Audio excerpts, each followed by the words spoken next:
8 number में कह रहा है किसी शहर में टैक्सी भाड़ा प्रतिदिन का निश्चित भाड़ा तथा शेष किलोमीटर प्रतिदिन तय की गई दूरी के भाड़े पर निर्भर है ना।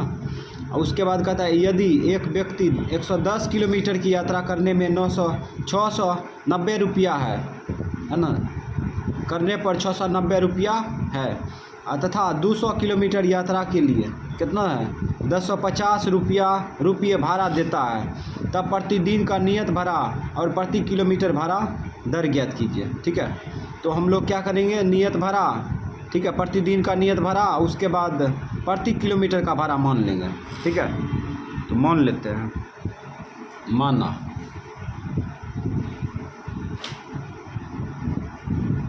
प्रतिदिन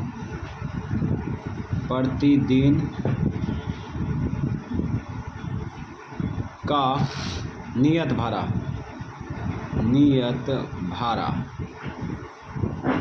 प्रतिदिन का नियत भाड़ा मान लिए 100 रुपया तथा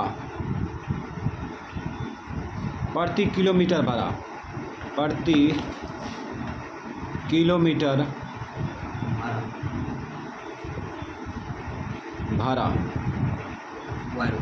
बराबर Y रुपया,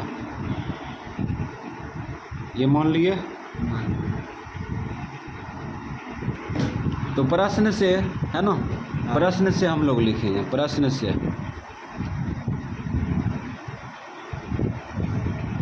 यहाँ पे देखो 110 किलोमीटर के लिए 110 किलोमीटर यात्रा करता है तो 690 रुपया देना होता है, तो 690 को दाहिना साइड बना देते हैं। ठीक है, ये कब आया, जब नियत भाड़ा लगा, एक दिन का नियत भाड़ा लगा 100 रुपया। ठीक है, अब प्लस प्रति किलोमीटर का भाड़ा आप जोड़ेंगे, तो 110 किलोमीटर चला है ना, तो 1 किलोमीटर का भाड़ा Y रुपया।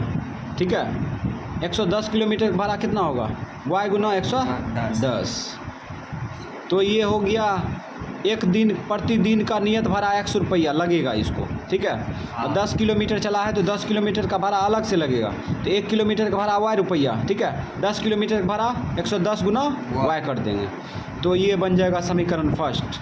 यहाँ हो जाएगा 110 Y बराबर 690, समीकरण फर्स्ट।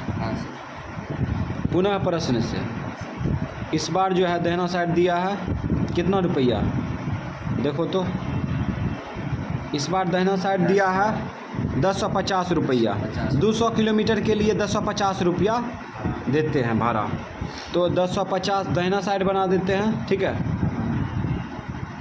तो x रुपया प्रति नियत भरा है ना, प्रतिदिन का नियत भरा है, तो x रुपया लिख दिए। ठीक है, प्लस क्या किलोमीटर चला है 200 किलोमीटर। ठीक है, तो 1 किलोमीटर का भाड़ा Y रुपया, 200 किलोमीटर के लिए कितना भाड़ा होगा, तो Y गुना 200 या 200 गुना Y। तो इस प्रकार से अब ये दोनों को जोड़ेंगे तो 1050 हो जाएगा, तो x प्लस 200 Y बराबर हो जाएगा 1050। ये समीकरण सेकेंड। अब दोनों समीकरण को टकरा देंगे, निकल जाएगा मान, तो लिखेंगे समीकरण फर्स्ट कमा सेकेंड में, तो समीकरण फर्स्ट x प्लस 110 Y बराबर 690, सेकेंड x प्लस 200 Y बराबर 1050, माइनस माइनस माइनस, ये घटेगा तो कटेगा, और ये घटाएंगे तो कितना बचेगा 80 ना बचेगा कि 90 बचेगा, 90 बचेगा माइनस में। ठीक है, और उसके बाद इधर घटाओ तो 10 जीरो हो जाएगा, 15 में से 9 गया 6, यहाँ 9 में से 6 गया 3, माइनस में बचेगा, माइनस माइनस काट दो, 0 भी काट दो, 9 से भी काट दो, 9 का 9 चौक 36, Y का मान 4 आ गया। ठीक है, तो यही मान किस में रखेंगे, फर्स्ट में रखेंगे या सेकेंड में, तो लिखेंगे नहीं भाषा के रूप में समीकरण फर्स्ट में Y का मान रखने पर, चूँकि और इसलिए का इस्तेमाल करते हैं, चूँकि x प्लस 110 Y बराबर 690, ये समीकरण फर्स्ट दिया है, इसीलिए Y की जगह पर Y का मान रख देंगे। 110 Y के साथ गुना है, मान भी गुना होगा, 110 y के साथ गुना कर देते हैं तो y 4 है ना, 4 690। अब इसको गुना कर लो, 11 चौक 44, इधर खींच लेंगे। अरे कुछ मिस्टेक हो गया, ये गुना करके खींच लेंगे इधर, 690 होगा ना, 690। इसको गुना करके खींच लो, 11 चौक 44, 1 0 बैठा दो। अब यहाँ पे घटा लो, 0, 9 में से 4 गया 5, और 6 में से 4 गया 2, 250 आ गया। तो यहाँ पे लिखेंगे अब जो माने हैं प्रतिदिन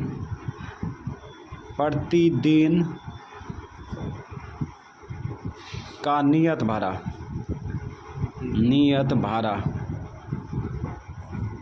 बराबर कितना माने हैं, x का मान आ गया 250 रुपया हो गया।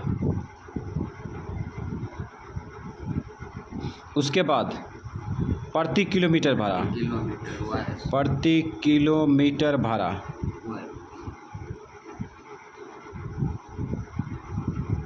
क्या माने थे, y रुपया, तो y का मान कितना आ गया, 4 रुपया। तो नियत भाड़ा सबसे ज़्यादा है ना, और प्रति किलोमीटर भाड़ा 4 रुपया है। तो ये हो गया आंसर दोनों। 9 नंबर का 1 होगा, कहता है किसी कॉलेज के छात्रावास में खर्च का एक भाग नियत है, ठीक है, खर्च का एक भाग नियत रखा गया है, ठीक है, और शेष इस पर निर्भर है कि छात्र ने मेस में महीने में कितने दिनों का भोजन लिया है, ठीक है। नियत जो है खर्च अलग से लगेगा, ठीक है, और शेष इस बात पर निर्भर करता है कि छात्र कितने दिन भोजन कर लिया है, ठीक है। कहता है एक छात्र ए ने 25 दिन भोजन लेने पर 1750 रुपया छात्रावास खर्च देता है, ठीक है। तो एक छात्र है ए नाम का, वह 25 दिन भोजन करता है तो 1750 रुपया देता है। कहता है जबकि एक दूसरा छात्र बी जो है 28 दिन भोजन के लिए 1900 रुपया खर्च देता है, ठीक है। तो तब पूछ रहा है कि छात्रावास का नियत खर्च पूछ रहा है, ठीक है। उसके बाद प्रतिदिन भोजन का मूल्य ज्ञात कीजिए। तो हम लोग जो पूछ रहा है उसी को मान लेंगे, छात्रावास का नियत खर्च मानेंगे, उसके बाद प्रतिदिन भोजन का मूल्य मान लेंगे। तो मान लो, माना छात्रावास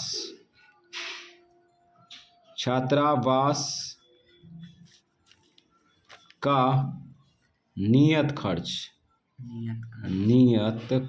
बराबर यानी व्यय खर्च बराबर x रुपया मान लिया, ठीक है।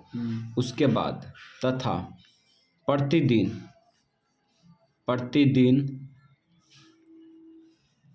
भोजन का मूल्य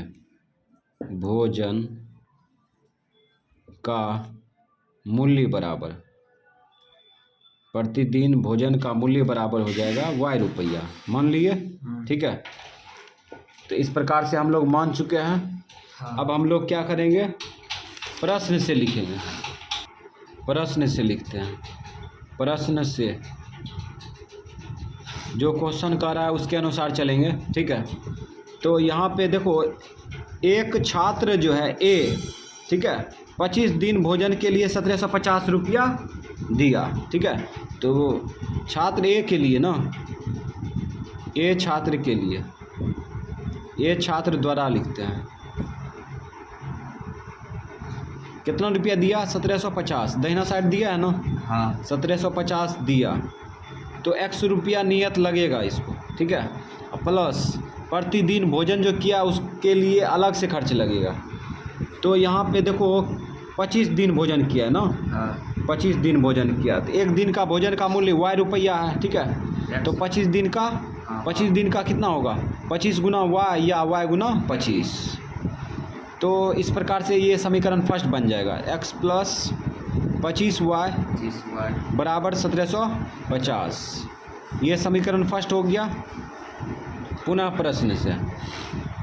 प्रश्न से इस बार जो है बी छात्र द्वारा ये लिख भी सकते हैं, नहीं लिखेंगे चलेगा, कोई दिक्कत नहीं, ठीक है। अब यहाँ देखो बी छात्र द्वारा जो है 26 दिन भोजन कर लिया गया, ठीक है, नहीं 28 दिन भोजन किया गया, हम नीचे गए थे। 28 दिन भोजन किया तो कितना 1900 रुपया दिया, तो दहिना साइड दिया है ना 1900 रुपया दहिना साइड। तो छात्रावास का नियत खर्च x रुपया लगेगा इसको, ठीक है, फिक्स है। उसके बाद 28 दिन भोजन किया, एक दिन का मूल्य कितना है भोजन का मूल्य y रुपया, 28 दिन का 28 गुना y या y गुना 28, तो x प्लस हो गया 28 y बराबर 1900 रुपया। ये समीकरण सेकेंड। अभी दोनों को टकरा देंगे, निकल जाएगा मान। तो लिखेंगे समीकरण, विलोपन विधि से बना रहे हैं, ऐसे हिसाब को विलोपन विधि से ही बनाना उचित होता है, शॉर्टकट निकल जाता है से। तो यहाँ पे क्या करेंगे, समीकरण फर्स्ट x प्लस 25y बराबर 1750, सेकेंड क्या है x प्लस 28y 1900, चिन्ह बदलेंगे कट जाएगा, माइनस माइनस माइनस, ये घटेगा तो कटेगा, और ये घटेगा तो माइनस में 3y, और ये घटेगा तो 0, 10 में से 5 गया 5, और ये 8 में 7 गया 1, माइनस में 150 बचा, काटो माइनस माइनस कट जाएगा, 3 से काटो, 3 × 5 = 15, 50 बार में कट गया, तो ये आ गया y का मान 50। अब यहाँ पे देखो यही मान समीकरण फर्स्ट में मान रखेंगे, ठीक है, y का मान, तो चूँकि इसलिए का इस्तेमाल करेंगे, चूँकि दिया है x प्लस 25y बराबर 1750, इसीलिए सेकेंड भी उतार सकते हैं, कोई दिक्कत नहीं है। y की जगह पर y का मान रख दो, x प्लस 25 इंटू y का मान 50,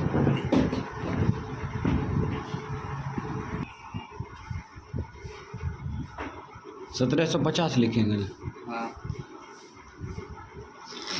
गुना करके खींच लेंगे इसको, 1750 लिख दिए, इसको गुना करो, इसको गुना करके खींच लो तो माइनस हो जाएगा, 25 × 5 = 700, 700 पर 1 0 बैठा दिए, ठीक है, तो यहाँ पे घट के कितना आएगा 0, 5 में से 5 गया 0, और 7 में से 2 गया 5, 500 आ गया, ठीक है, x y का मान निकल गया। अब हम लोग जवाब देंगे, तो छात्रावास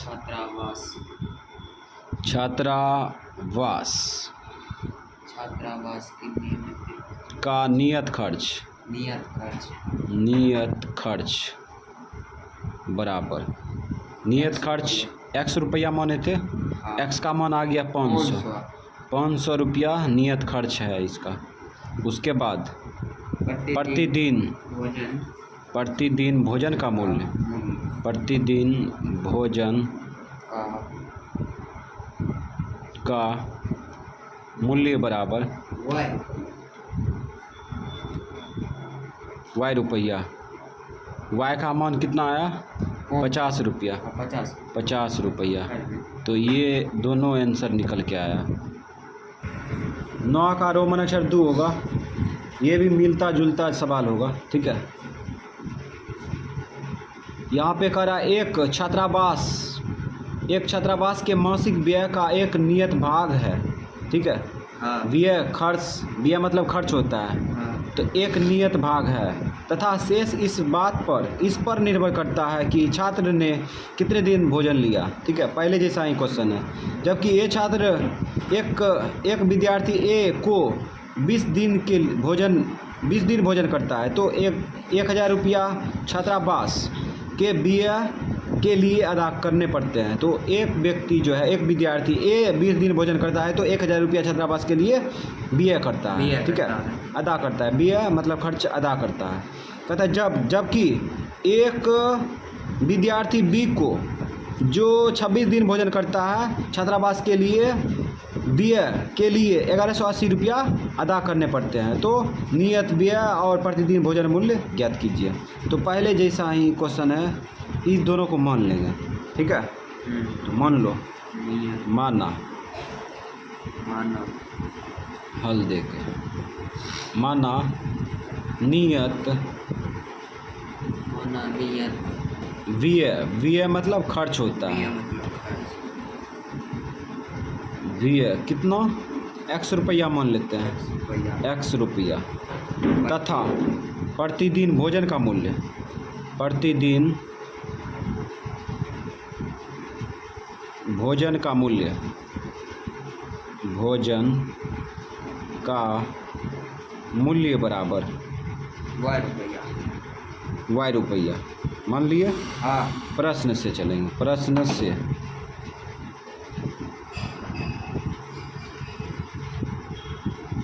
तो ए विद्यार्थी द्वारा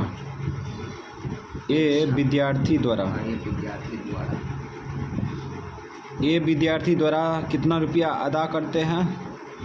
तो ए विद्यार्थी 25 दिन, और यहाँ पे है ए विद्यार्थी जो है 20 दिन भोजन करता है तो 1000 रुपया छात्रावास के लिए देता है। तो 1000 रुपया दाहिना साइड दिया है। हाँ।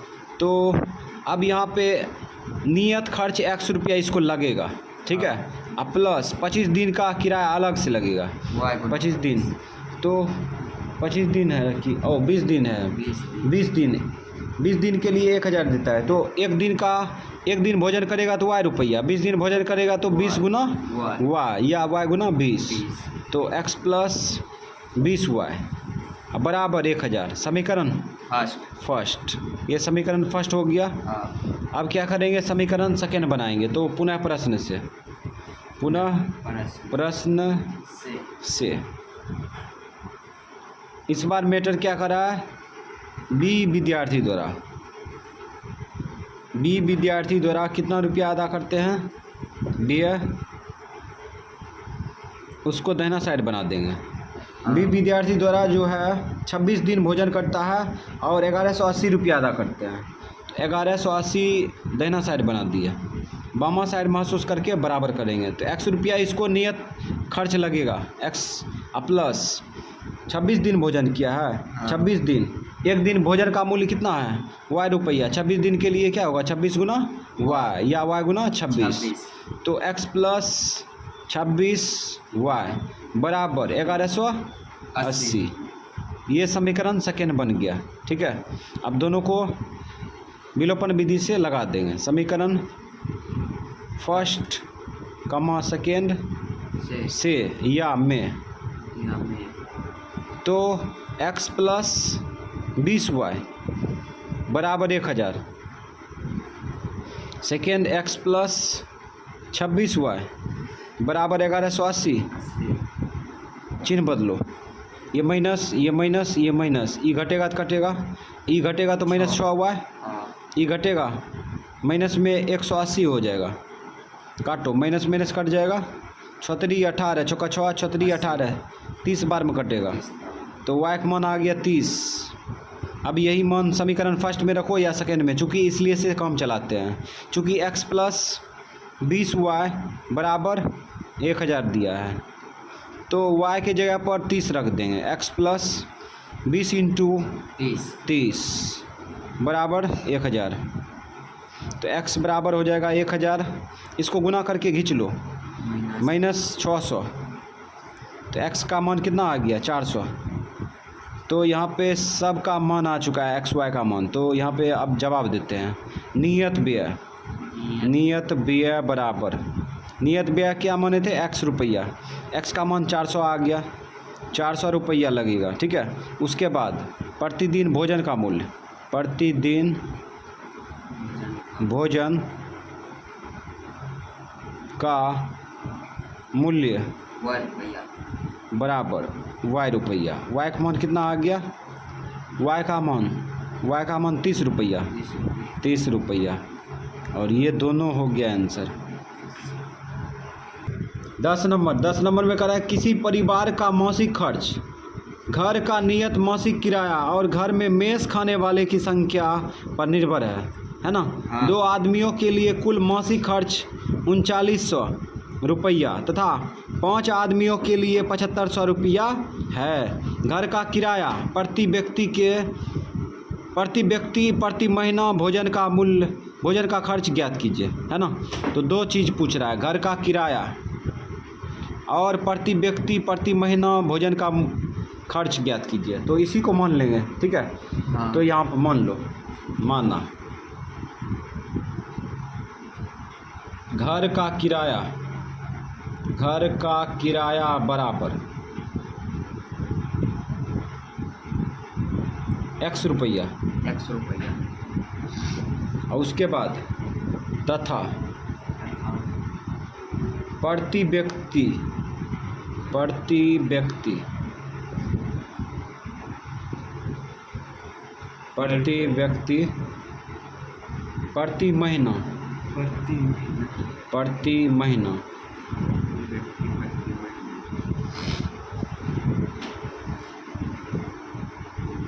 भोजन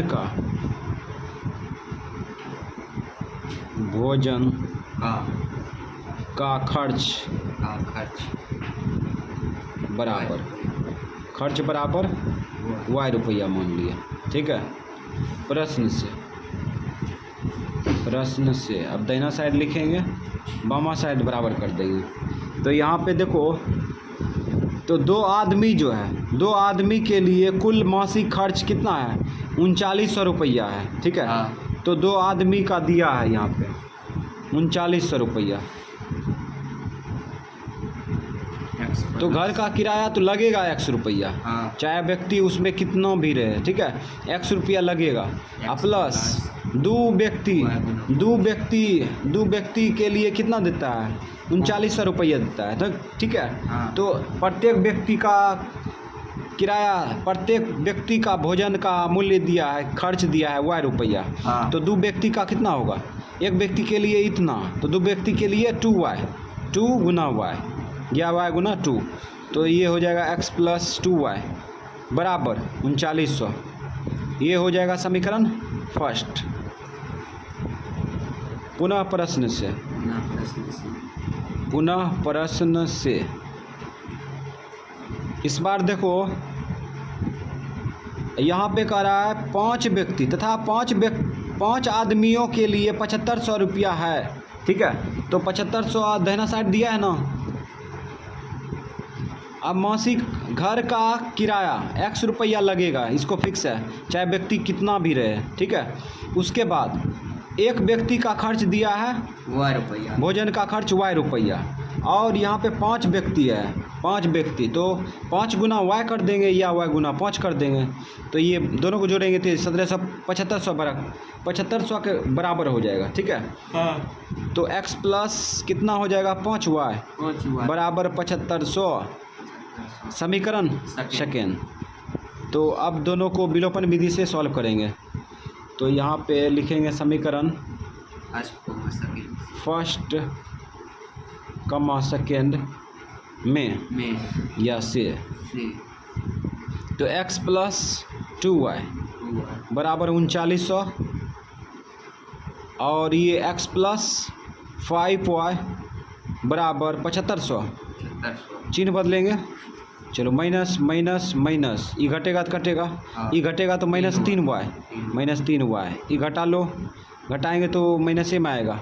15 में से 9 गया 6, और यहाँ 6 बचा, 6 में से 3 गया 3 माइनस में। ठीक है। ये माइनस कट जाएगा, 3 से काटो, 3 का 3 दूना 6, 0। ठीक है। तो y का मान आ गया 1200। अब यही मान किस में रखेंगे? समीकरण सेकेंड में। तो रखो समीकरण सेकेंड में, चूँकि इस्तेमाल करेंगे और इसलिए का। तो x, चूँकि x प्लस 2y बराबर कितना? 3900 रखो, इसीलिए x के जगह पर कि y की जगह पर? y की जगह पर रखेंगे। 2y के साथ गुना है, मान भी गुना होगा, 1200 रख दिए y की जगह पर बराबर 3900। समीकरण फर्स्ट में रखो या सेकेंड में, अपने आ जाएगा।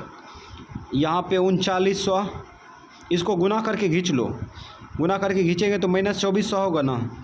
2400 घटा लो, x बराबर ये 3900 है ना, घटाओ 0 4 में से 5, 9 में से 4 गया 5, और यहाँ पे 1 1500 रुपया आ गया। और अभी नहीं लिखेंगे। तो XY का मान आ गया। अब हम लोग सिस्टम से आंसर देंगे। घर का किराया बराबर x रुपया, x का मान कितना आया? 1500, ये 1500, घर का किराया लगेगा 1500 रुपया, ठीक है। उसके बाद प्रति व्यक्ति, प्रति व्यक्ति, प्रति व्यक्ति, प्रतिदिन, प्रति महीना है, ठीक है, प्रति महीना, भोजन खर्च, प्रति महीना,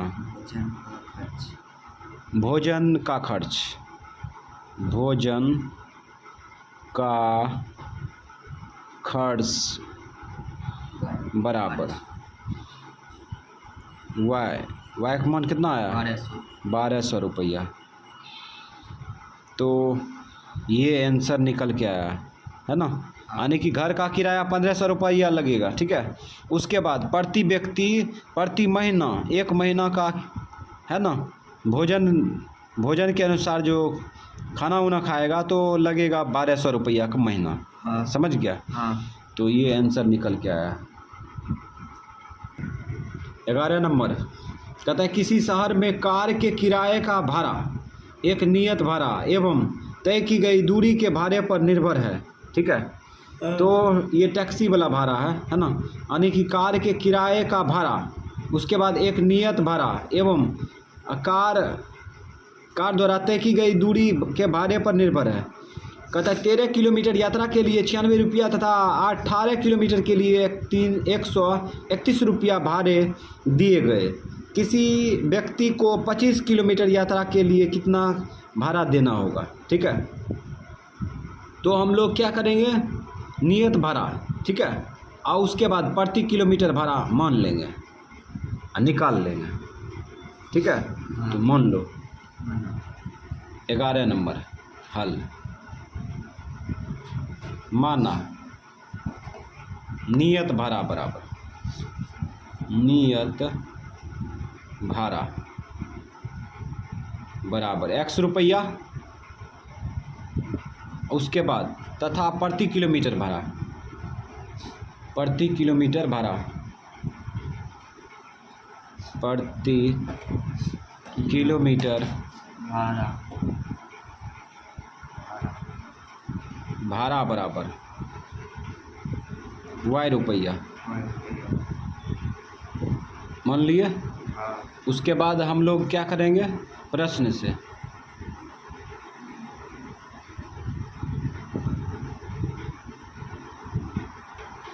तो इसमें देखो एक व्यक्ति जो है 13 किलोमीटर के लिए 13 किलोमीटर यात्रा के लिए 96 रुपया दिया। इसका मतलब दहना साइड दिया है 96 रुपया, 100 रुपया नियत भाड़ा लगेगा, ठीक है। प्लस 11 कितना किलोमीटर चला है, 13 किलोमीटर चला है, तो 1 किलोमीटर का भाड़ा वाई रुपया, 13 किलोमीटर का भाड़ा 13 गुना वाई या वाई गुना 13। तो यहाँ पे x प्लस 13 वाई बराबर हो गया 96। समीकरण ये फर्स्ट हो गया। इधर बायां पक्ष महसूस करके बराबर करेंगे, ठीक है, दायां पक्ष के।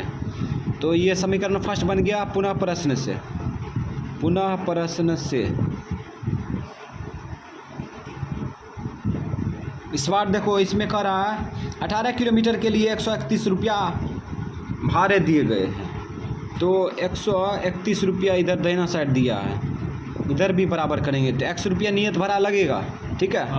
और उसके बाद 18 किलोमीटर चला है ना, तो 1 किलोमीटर का भाड़ा वाई रुपया, तो 18 किलोमीटर का 18 गुना वाई या वाई गुना 18, तो इन दोनों को जोड़ेंगे तो 131 के बराबर हो जाएगा।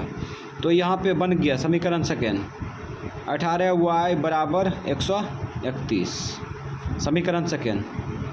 अब दोनों को क्या करेंगे, विलोपन विधि से टकरा देंगे, निकल जाएगा समीकरण। अरे अजीब टाइप से दिए समीकरण फर्स्ट कमा सेकेंड में। तो x प्लस 13 वाई बराबर कितना 96 और सेकेंड x प्लस 18 वाई बराबर 131। माइनस माइनस माइनस ये घटेगा तो कटेगा और ये घटा लो, घटा के कितना -5 वाई और ये घटा लो, 11 में से 6 गया 5 और यहाँ क्या बचा 12 में से 9 गया 3 35 बचा माइनस में से काट दो 5 7 35।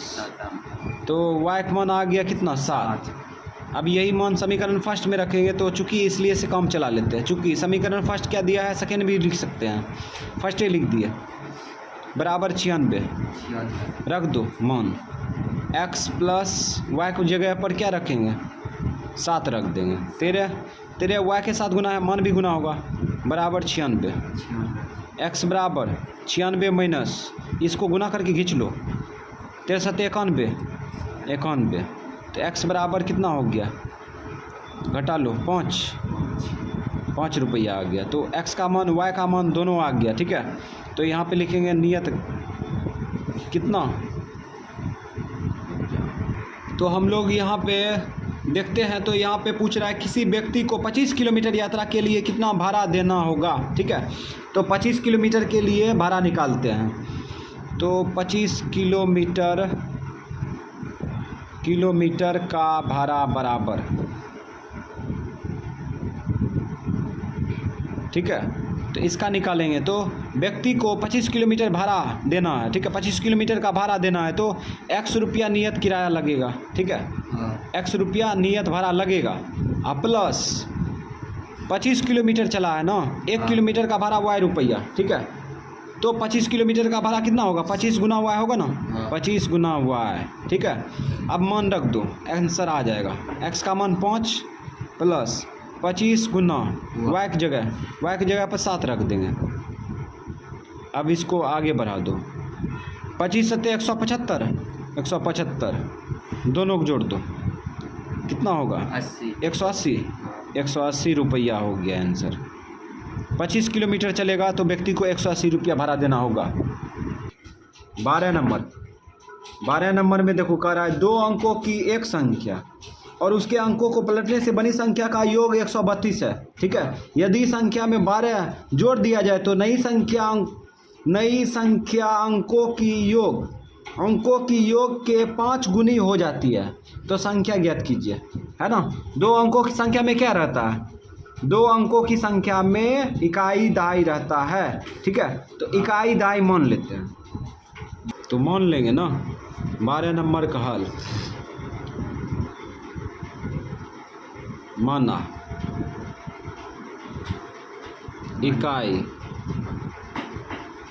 इकाई बराबर x तथा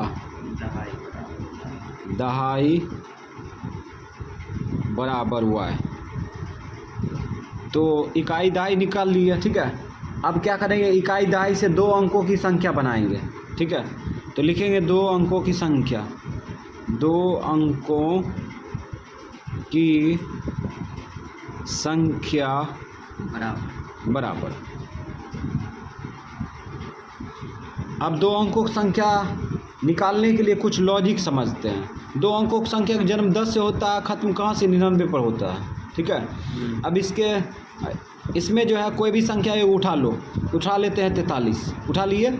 इसको ऐसे लिख सकते हैं 40 प्लस 3 और 4 गुना 10 लिख सकते हैं, 4 गुना 10 और प्लस 3 लिख सकते हैं। गौर करो, यहाँ तो इकाई अंक है, यहाँ पे क्या है, दहाई अंक है। तो इकाई अंक कितना है, अपना x है, प्लस दहाई अंक में देखो गौर से, दहाई अंक में 10 से गुना है ना। तो अपना भी 10 से गुना कर देते हैं, दहाई अंक में 10 से गुना कर दिए। ये 2 अंकों की संख्या प्राप्त हो चुका है, ठीक है। अब लिखेंगे प्रश्न से। ये लॉजिक समझना ज़रूरी है, ये समझ गया तो 2 अंकों की संख्या से रिलेटेड कोई भी क्वेश्चन रहेगा तो बना सकते हैं।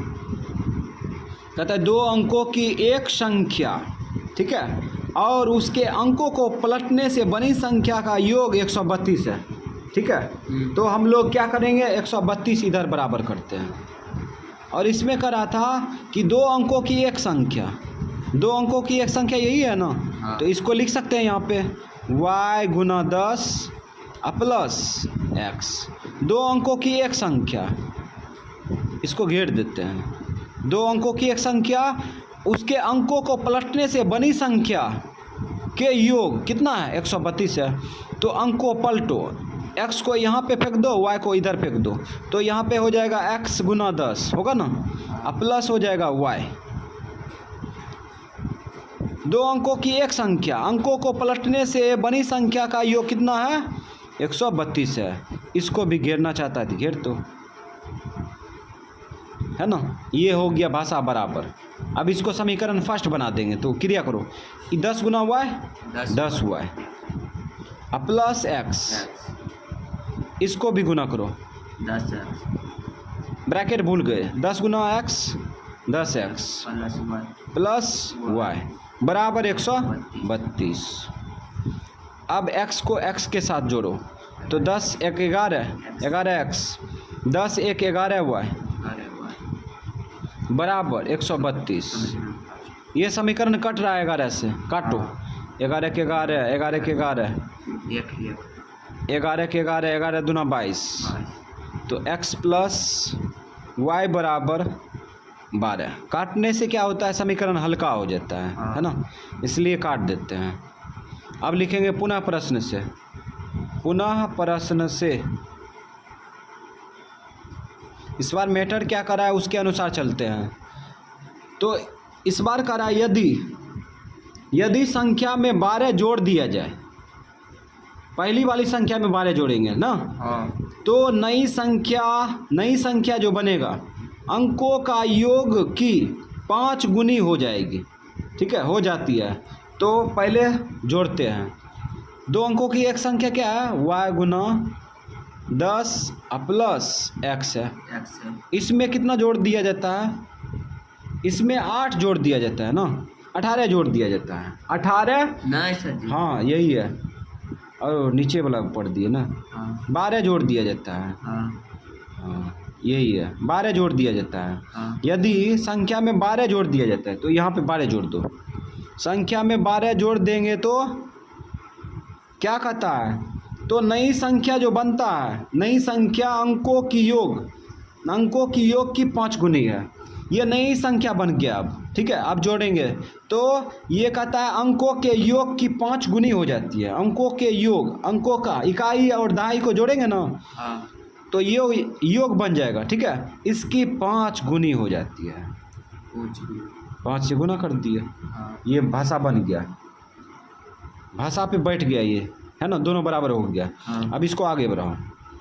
ये 10 वाई प्लस एक्स, ये प्लस 12। ठीक, इधर वितरण करो, 5x प्लस 5y होगा। अब x वाला जाती है, x के तरफ खींच लेते हैं, x माइनस हो जाएगा 5x होगा ना। उसके बाद 10y माइनस 5y, इसको खींच लिए इधर, इसको भी खींच लिए। तो इधर तो बायां पक्ष में है तो चिन्ह नहीं बदलेगा, इसको खींचेंगे तो चिन्ह बदल जाएगा। उसके बाद 10y, उसके बाद इसको खींच लिए, इसको इधर फेंक दो, तो माइनस में 12 होगा, 12। इसको घटा लो, कितना बचेगा, 4x। तो इसको घटाएंगे तो कितना बचेगा, माइनस में कि प्लस में, प्लस में, बराबर -12। ये समीकरण सेकेंड, समीकरण फर्स्ट, समीकरण सेकेंड दोनों ले आए हैं। ठीक है, अब क्या करेंगे, मान निकालेंगे। तो x को काटते हैं तो इसमें 4 से गुना करना पड़ेगा। तो समीकरण फर्स्ट कमा सेकेंड में, तो फर्स्ट में कितना से गुना करेंगे, 4 से। समीकरण फर्स्ट में 4 से गुना करेंगे। तो इस प्रकार से हम लोग 4 से गुना करके लिखिए देते हैं बॉर्डर पर। ठीक है, तो इसमें 4 से गुना करेंगे तो 4x, इसमें 4 से गुना करेंगे तो 4y, इसमें 4 से गुना करेंगे तो बच्चों को 48। अब इसको नीचे में उतार लो, ये फर्स्ट था, सेकेंड इसको नीचे उतार लो, 4x अब प्लस 5y बराबर -12। समीकरण सेकेंड। अब डंटी मार दो यहाँ से यहाँ तक, ये माइनस प्लस है तो अपने कट जाएगा, चिन्ह बदलने की कोई ज़रूरी नहीं है। 5 4 9 y, ये घटेगा, 8 में से 9 गया, 8 में से 2 गया 6, और यहाँ 4 में से 1 गया 3, कटेगा 9 का 9 9 चौक 36, y का मान आ गया 4, है ना। अब y का मान आ गया तो x का मान भी आना चाहिए। तो चूँकि और इसलिए से इस्तेमाल करके x का मान निकाल लेंगे। चूँकि x प्लस y बराबर कितना दिया है, 12 दिया है, इसीलिए y के जगह पर क्या रख देंगे 4। 4 समीकरण फर्स्ट भी उतार सकते हैं, सेकेंड भी उतार सकते हैं, किसी में मन रखेंगे तो आ जाएगा। तो ले जाओ उधर 12 - 4 घटा लो, इधरे लिख दो 8 होगा। 8 x का मान भी निकल गया। अब यहाँ पे छोटी सी स्पेस में लिखते हैं आंसर। 2 अंकों की संख्या, 2 अंकों की संख्या बराबर, 2 अंकों की संख्या बराबर। संख्या बराबर तो क्या था y गुना 10 था, हाँ। अब प्लस क्या था x था। मान रख दो, y का मान 4 गुना 10 और प्लस x का मान 8 रख दो। डायरेक्ट क्रिया करो।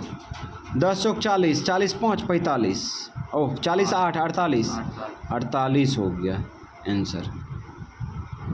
तो 2 अंकों की संख्या आ गया।